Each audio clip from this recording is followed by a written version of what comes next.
Monkeys with that heat, yeah.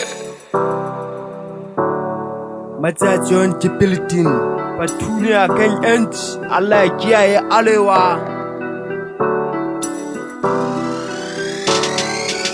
In Arewa kun ga ya dame mu, aka ce mu ana ta kona dukiyoyin mu, ana ta kidnapping wai aka sa ku bar mu, muna ta kuka kun nuna bakwatun mu, muna da likitoci amma babu kayan aiki, makarantun mu malaman mu ba ta aiki, muna yin ilimi amma ba ma samun aiki, gaci ba talo a cikin Arewa, karkuwa ta yin makaranta cikin Arewa, kace yiwa a nan cikin Arewa. Wacce kauyukan kullum awa yake cibawa a kakkace mu dabbobin mu ayi kolawa mata matan mu tutu ko mata walawa in ba annunku ya ci a ce antena albe ma ake amma kun yin makana shugaba ka tattauta wa talaka ka tina lalata talaka maka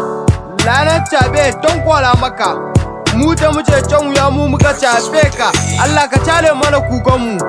ka taimake mu ka ce makatan mu a kaluluwa ka ce yan uwan mu talakawa ina ta mutakanmu Allah ku duba abin da ake yi manomi maciyayi kace ake yi gabata kullun latalai ake yi muna da dama Arewa amma ba tausayi shugaba talaka na cikin kunci burin talaka ya samu abin da ta ci wani saboda yunwa bai ma bacci babu zaman lafiya ta mu ci gaba ma'atakan mu ta ci barka ba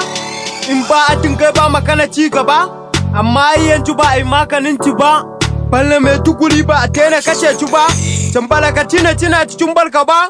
amma rayuwar ci ba a bakin komai ba a bakin komai ba